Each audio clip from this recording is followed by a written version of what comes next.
Elena, Christina, and I put together a quick presentation for you on H5p. What is H5p? Well, it stands for HTML5 package. It's a free and open source content collaboration framework in JavaScript, and it gives you the opportunity to create lots of really awesome interactive applications, along with ways of housing educational material. It's very effective in active learning.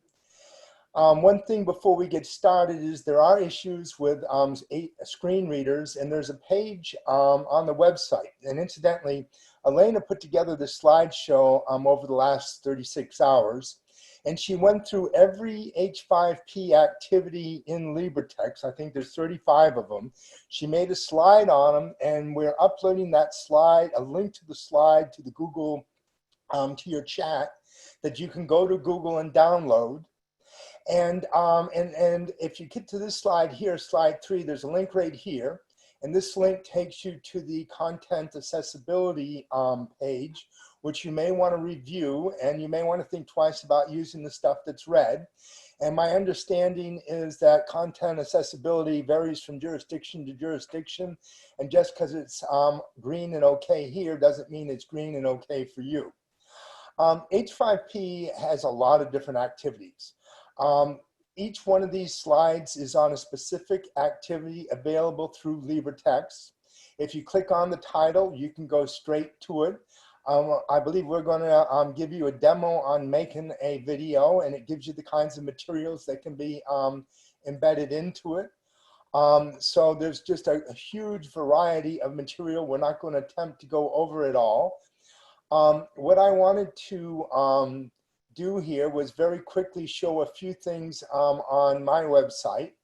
I see two ways of using H5p in my LibreText pages. First, for content in the page, you need to be careful if the page gets printed. At the moment, the H5p material will not be transferred, although our hope is that at some point a QR code will be auto-generated the way it is for the YouTube videos, and then somebody could just swipe their cell phone over your printed book and have access to it. But here's some material that's really a challenge to teach for chemists. The SI base units changed last year. For example, mass used to be based on a kilogram in France. Now it's based on these 7 fundamental constants. And so this really isn't core material, but it's required. And what I've done here is used an accordion with an H5p to show this material. Where I think is a very powerful place to put material is at the bottom. You can have a test yourself section at the end of each chapter.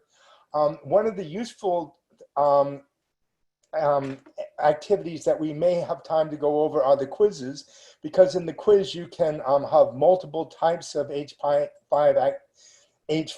activities available. LibreTexts has a H5p server, and Delmar has been working on a system that will give people access to the material through the query and not through the H5p ID. But these are some of the types of activities. Here's some quiz questions. Here's some like dialogue cards, which are very useful. And what we would like you to do is go to the H5p site itself. Let me get back up here to the top. And we'd like you to go to h5p.org, and we want you to create a free account there. And Elena's going to take over in a second, but the idea is you can go to H5p and use that as a sandbox. Then once you've got something that's perfected, you can bring it up and put it into the LibreTexts hyperlibrary, and then everybody within the hyperlibrary has access to your material. Oh, the other thing I was supposed to show before I call it quits, and then I'm going to turn this over to Elena, is how easy it is to embed H5p material. So if you go to a section, let me just go right here. And if I want to embed something, all I have to do is just go hit here, enter, go to elements, templates. And last night, this was changed to a new template, the Curry H5p. You insert the template, And you just go into the Decky strip. If you know the numbers of your ID from the server, which I'm trying to get to, and I know 569 is one of ours. And now I just simply hit save, and I have embedded a H5p activity in my page dealing with wavelengths. Okay, I'm going to stop sharing and turn this over to Elena, who's going to walk you through how to create an account. And please follow her. This is a workshop, not a presentation. And if you do not already have an account at H5p, please create one. Okay, Elena, are you able to take over? Yes, thank you. So I'm about to send the link in the chat. If you can go to that website, I'm about to share my screen. Okay, so let me see. Okay, can you see my screen? Yes, we can. Okay, great. So if you go to that website that I sent in the chat and click on this button here, create free account, you will be taken to this page. It's really easy. You need to pick a username. You can use spaces, so you can just use your name. If you want, you can come up with something different. Put your email address, a password, confirm your password, and you can add like a short description about what you do and why you're here. Subscribe or not subscribe, it's up to you. And here is a question to make sure you're not some non-human.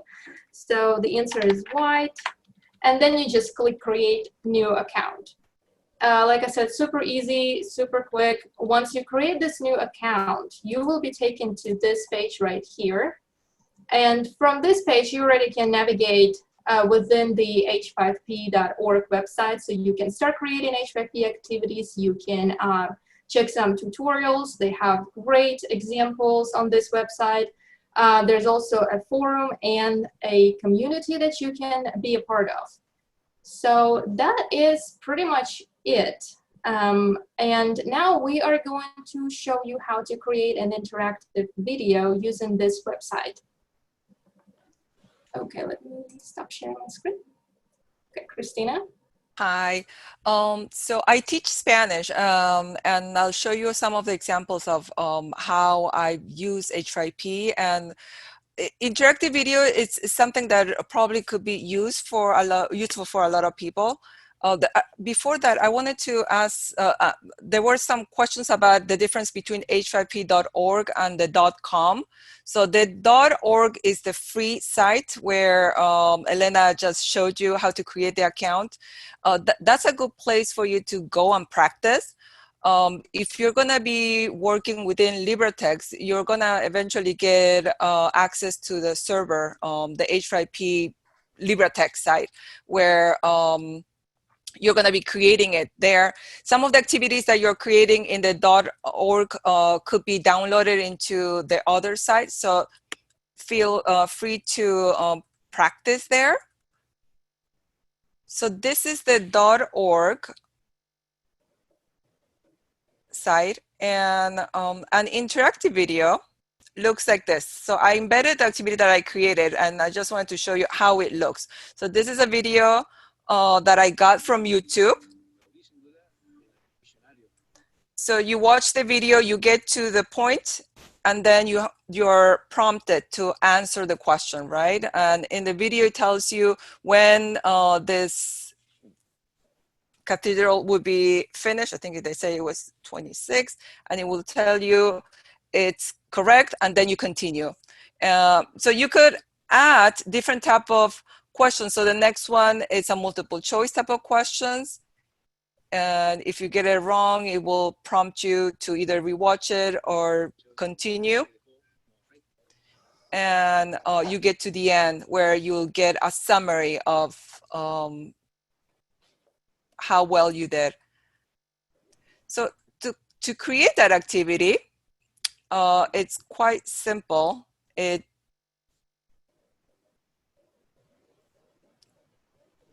Actually, let me see. I went to the wrong one. You go to Just content. Yes, I know. I clicked on the create new content.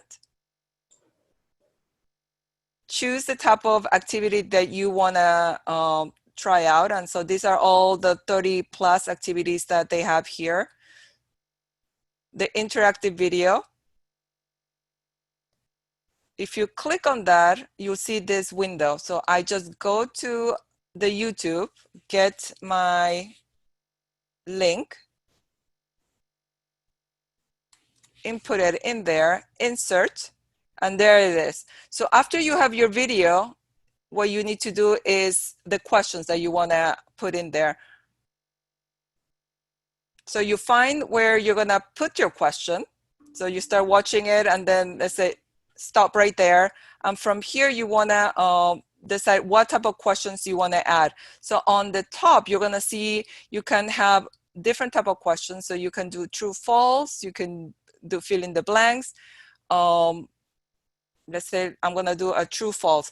There are two ways to display it.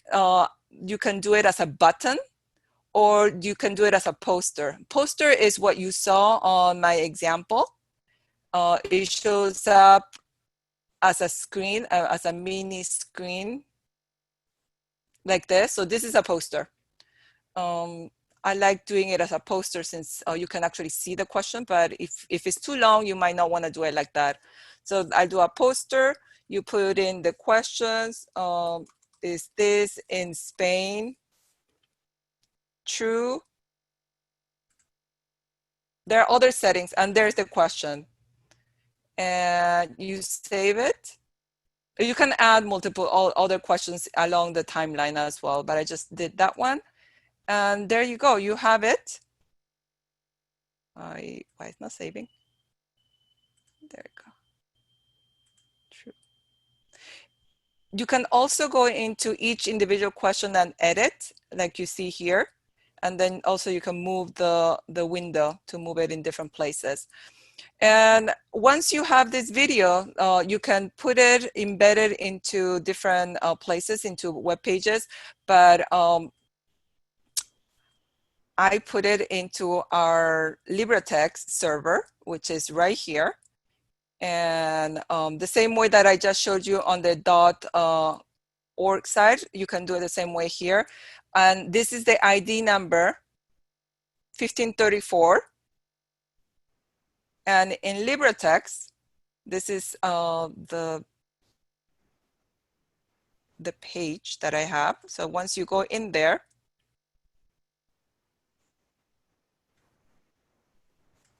did I do it wrong? No, I went to the wrong place, sorry.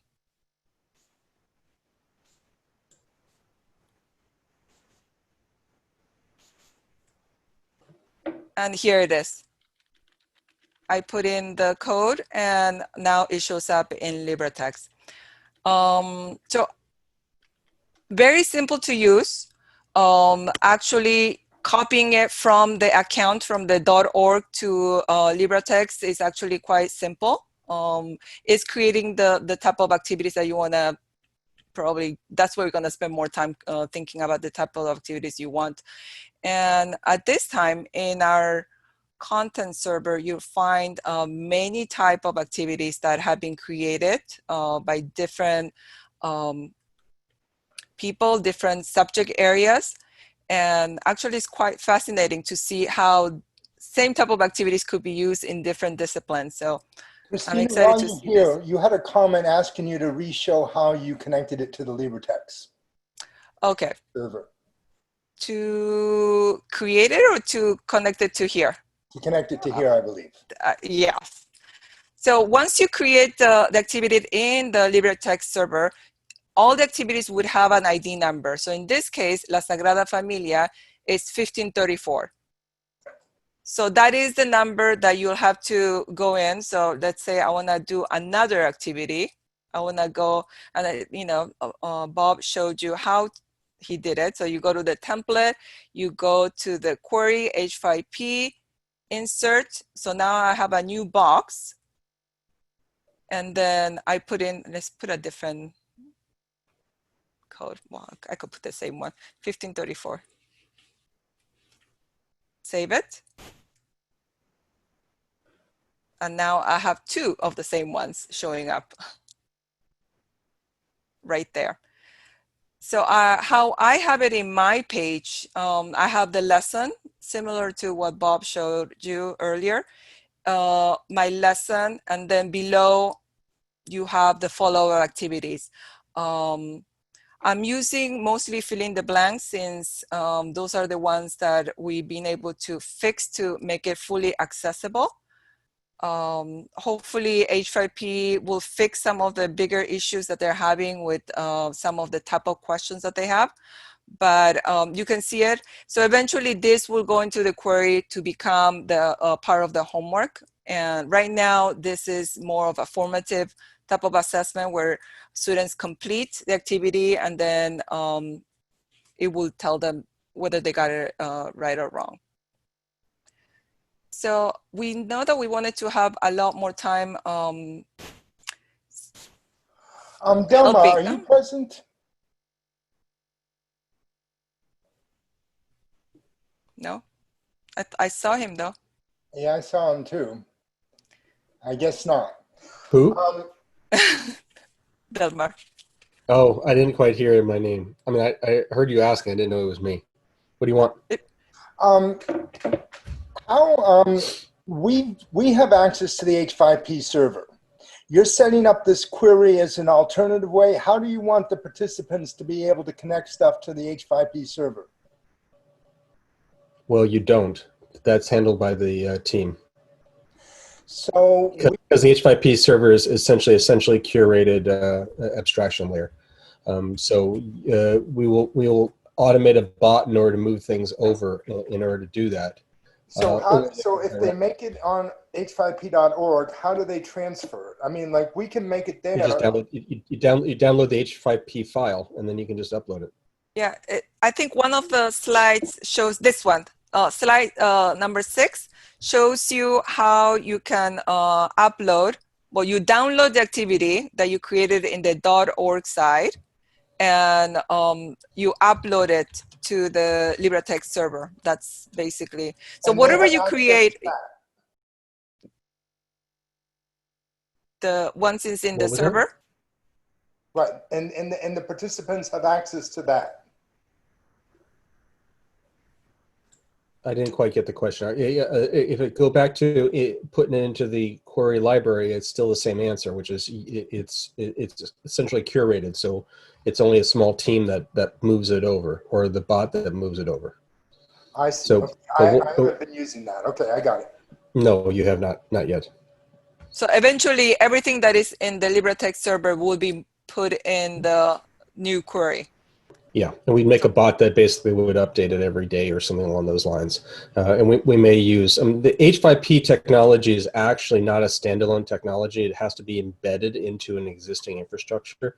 And there are basically 5 technologies that have gone through the effort of embedding them. Moodle and Canvas and Drupal are the 2 learning management systems as embedded. WordPress and Pressbooks, which is just basically WordPress with some fancy things on top of it, are embedded, and we run a WordPress instance. We might switch to a different system for better capabilities, but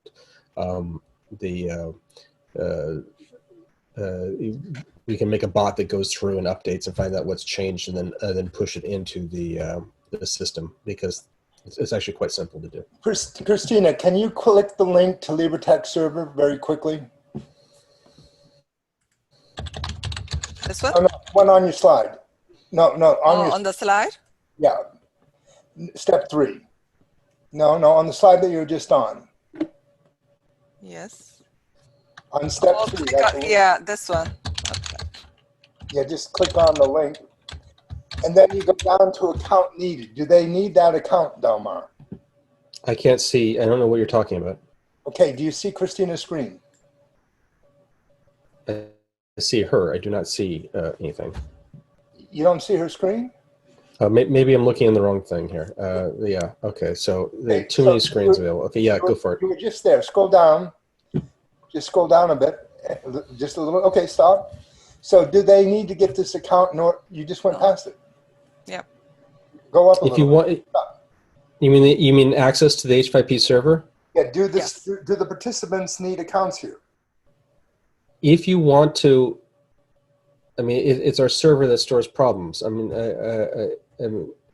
you don't need them for the sake of this workshop, because it's essentially gives you the same capabilities as h5p.org, right? So, Right, but if If the they want to participants up- want to add if they want to embed into their textbook, then Right. yeah, contact me directly. We'll get you an account in order to be able Okay. to do it. So I don't want to give a broad, just throw out accounts all over the place we're not arguing with you. So, until we have things a little bit more protected. But yes. so what we're going to do is we're going to go to H5p and try and make some stuff. And if you want to upload it to your LibreTexts page, contact Delmar. Yeah, please. I mean, Sounds good. it's not too much of a problem. That's only if you want to edit it. I mean, if you want to create it, if you want to create it, you can just as easily just hand it to us and say, please put this in, and we can put it in, type of thing. But there's a little bit of flexibility. It depends on how comfortable you are at interfacing through our H5p instance, which we are working on ways of trying to make it a little bit more streamlined. But yeah. Do you think it's time to do the breakout? What do you think? Okay, well, hopefully you people found this worth your time.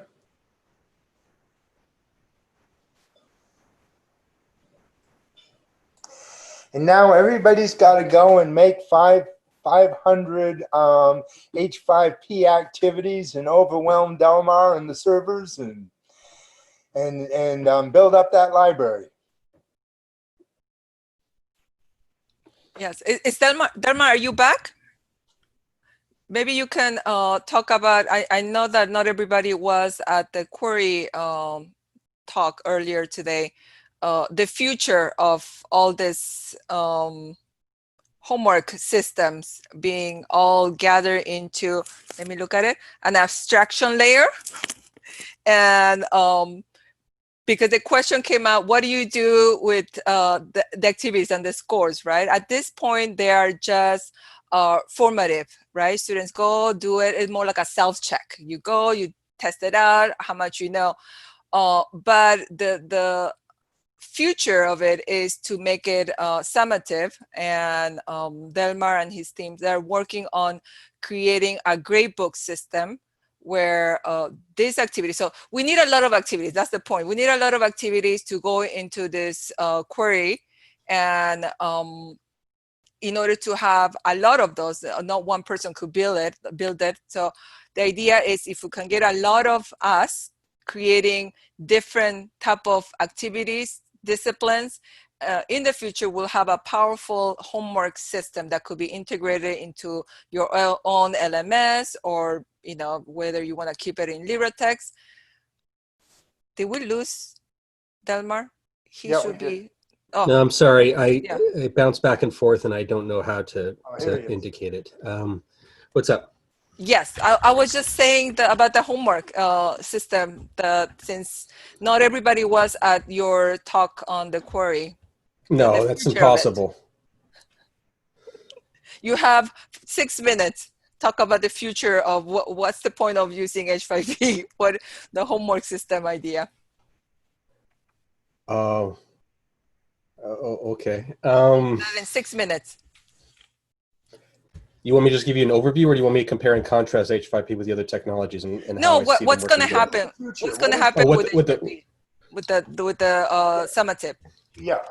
Okay, so I mentioned this before. The H5p working summatively is going to be relatively rudimentary because of the insecure nature of the technology. What I saw last night from the programming team was a working system in order to select problems, including even yours that are on that library, to build a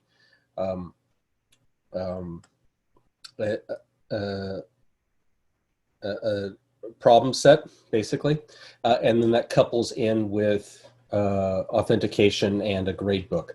So that's going to be operational very quickly, and that can already work with an LTI or we'll be able to work with an LTI very quickly because it's just off-the-shelf technology that they're doing there. So it can interface directly into it. That will be able to run run the H5p problem summatively, and I expect that again within the next 6 weeks or less. I think I gave you a breakdown this morning. But the problems are, it's going to be relatively simple. So like they did it, they didn't do it, and here's a problem type of thing. It's possible to hack into it because it's client side, and you can see the answers to the problems if you know what to do with the web browser. So that's why I would not put a lot of weight on the H5p problems for grading, because as soon as you put a lot of weight on the grading, then people will figure out how to hack into it.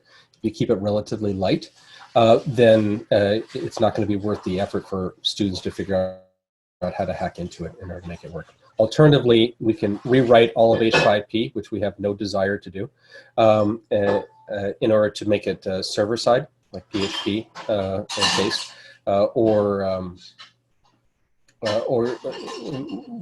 we'll check to see if there's any way that we can kind of hide things or make things a little bit more confusing, which might be possible, but as such. So anyways, the upshot is that within 2 months, I can give you a system up that you can start to test in your classroom if you want to be able to do so.